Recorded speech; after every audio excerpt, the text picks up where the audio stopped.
Today we're going to learn a real Italian recipe, which is Pappardelle Alla Bolognese. Bolognese sauce, you probably heard it, is a very famous sauce, especially in the States, but many people buy it already in the jar and don't know how easy it is to make. And of course it will taste much better. Now the base for the sauce is, of course, like every time and every sauce in Italy when we talk about pasta, celery, onion and carrots. If you like something much more subtle and not so aggressive, if we're talking about flavor, you may want to chop it very fine. So that's what we're gonna do.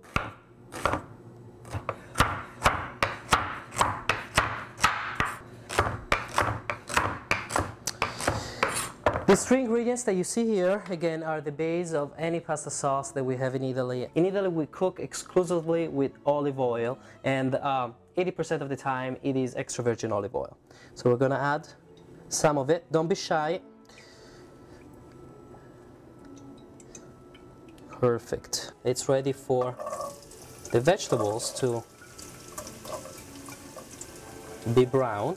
Now, while this cooks, let's get ready for the next step, which is adding the meats. We're gonna use 1/4 of a pound of veal, 1/4 of a pound of pork, and of course our sausages. Now we'll take one sausage. What we don't want to do here is taking the meat out of the sausage, out of the case.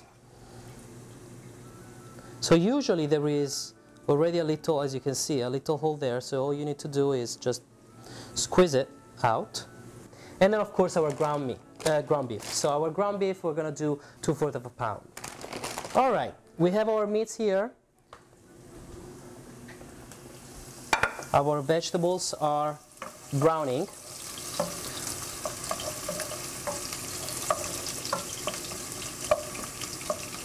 And these are ready when the onion is actually translucent, so you can see through the onion. Our vegetables are ready. They are all brown and blonde, as you can see, ready to be cooked with our meats. So the next step is, of course, adding all our 4 different meats. The ground beef, and we're gonna just do this now in chunks, because then we're gonna stir it and everything is gonna separate. Of course, our veal, ground veal, and the last 1/4 of pound, which is ground pork. Don't forget to add your sausage.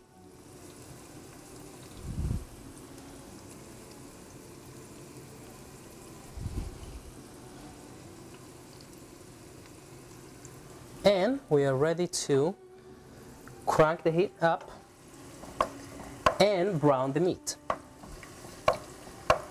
Okay, so our meat is brown, which means we're ready for the next step.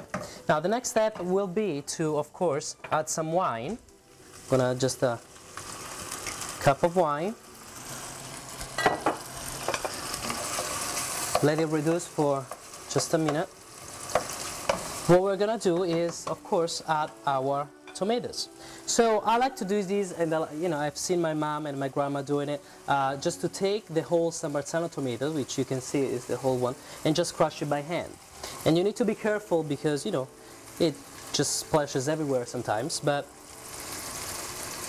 what this does is leaving the tomato, leaving chunks of tomatoes in the sauce. You can do that, on a bowl, and then just move it. Here, I like to do it, as you can see.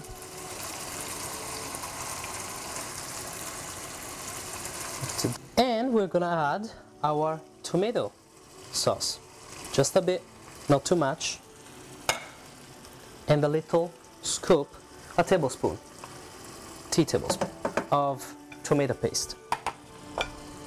Once we have that, we're just gonna stir it all together.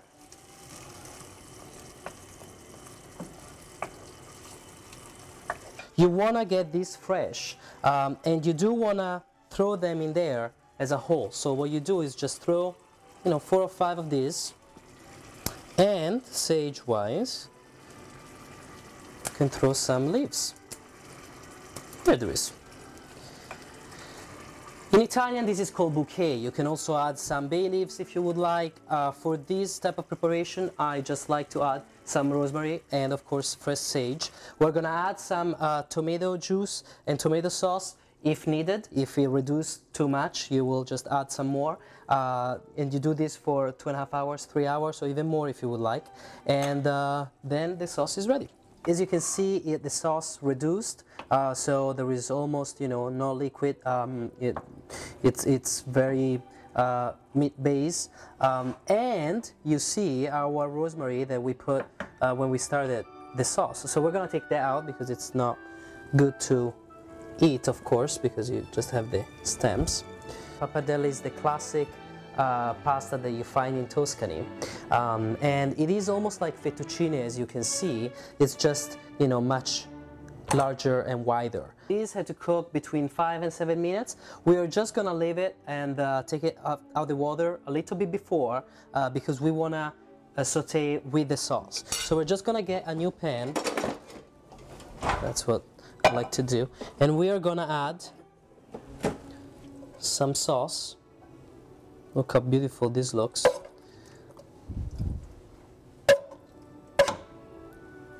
Here we have it. And now we are gonna get our pasta.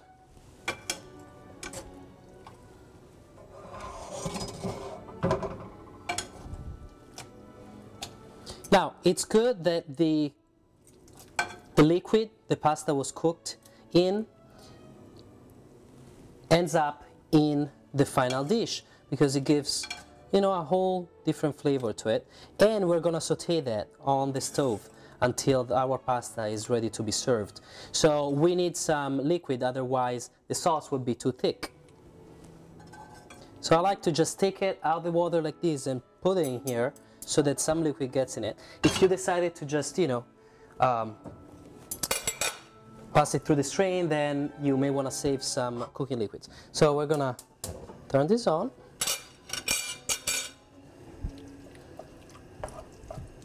Here we have our pappardelle alla bolognese with veal, pork, sausages, and beef ragout. Enjoy!